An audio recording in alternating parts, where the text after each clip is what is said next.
Hey guys, Topher here with the nerdfilter.com, bringing you a quick snap review of MUD, FIM Motocross World Championship.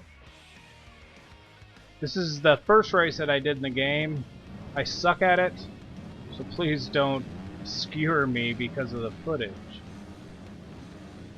When I first decided to do this game, it was mainly because there was really nothing else coming out that at all interested me this week. When I started watching the trailers to try to judge what I got myself into, I was quite disappointed. It kind of looked like Pure from 2007 or 2008, the old ATV game. And the tricks didn't look very interesting either, because there's a trick portion of the game. And it just kind of looked like I'd gotten myself in a little bit of trouble here with this game. It looked like it was going to bore me, but on the good note, when I started playing the game, I actually found the gameplay quite enjoyable. The game looks better than it did on the trailer.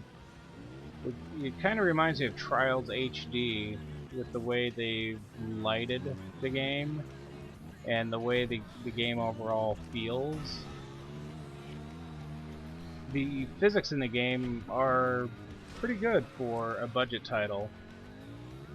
I could feel the difference between the thick, deep mud and the harder sections of the racetrack. The bikes overall feel pretty good driving. You have a general idea of how the bike is going to behave. Now, there has been a couple of sections where the game seemed to go out of control, where I would actually crash because of nothing. And when I got back on the bike and started going, the bike flipped, and then I crashed one more time. And it was at the end of the race, and it was, pretty frustrating because I had spent 5 minutes in the race, and I had to start the race over. So, but that was just one time. I've played the game for probably 3 hours now. So that one little section ruined 5 minutes of gameplay in 3 hours. I wouldn't say that's terrible. But if it continues, it will be a major strike in the final review. The sound of the game, for now, actually is pretty good. I do have a feeling that this angsty, punky, alternative-y music is going to get in my nerves. But I am an older person, age 37, so I probably rather listen to some old shit than the new stuff you guys are listening to now.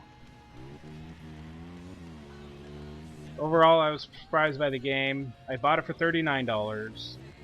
The game is pretty hard to find. I went to 3 different GameStops in order to purchase the game. The first GameStop didn't get any copies whatsoever of the game.